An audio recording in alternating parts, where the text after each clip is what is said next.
Dalam sejarah Islam, Abdurrahman bin Auf merupakan salah satu sahabat Nabi yang terkenal dengan keutamaan dan perjuangannya dalam menyebarkan agama Allah Subhanahu wa Ta'ala. Kisah hidupnya penuh dengan pelajaran yang inspiratif, terutama dalam hal keinginannya menjadi miskin namun selalu gagal. Di saat banyak manusia yang selalu merasa kurang dan ingin memiliki segalanya, Abdurrahman bin Auf justru ingin menjadi seorang yang miskin. Suatu hari saat kota Madinah yang tenang, tiba-tiba terdengar gagap gempita seperti rombongan pawai yang tidak putus-putus, sampai semua orang keluar dari rumah dan bertanya, "Apa ini? Siapa yang datang?" Lalu seseorang berkata kepada Sayyidah Aisyah, "Itu adalah 700 kafilah dagang milik Abdurrahman bin Auf." Kemudian Sayyidah Aisyah berkata, "Aku teringat dengan perkataan Rasulullah. Abdurrahman bin Auf memang dijamin masuk surga bersama sahabat lain, namun ia masuk surga dengan keadaan merangkak." Ketika Abdurrahman bin Auf mendengar sabda Nabi tersebut, sontak ia pun menangis. Beliau selalu berdoa meminta kepada Allah agar menjadikannya ia miskin. Beliau seringkali menangis ketika makan karena takut ia meninggal dalam keadaan kenyang. Sementara di sisi lain banyak saudara muslim kita meninggal dalam keadaan lapar dan tidak mempunyai harta benda. Beliau sering konsultasi kepada Rasulullah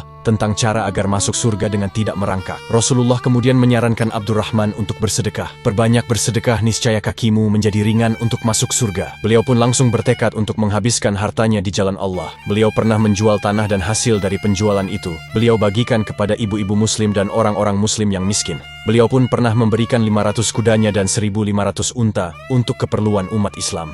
Saat itu, para sahabat sibuk mengikuti perang melawan Romawi dalam perang Tabuk. Hal ini membuat perniagaan dan pertanian mereka tinggalkan. Padahal pada saat itu kurma-kurma milik mereka sudah siap panen. Setelah perang selesai, Abdurrahman bin Auf tidak putus asa untuk menjadikannya miskin. Beliau heran dengan harta yang tidak habis-habis itu.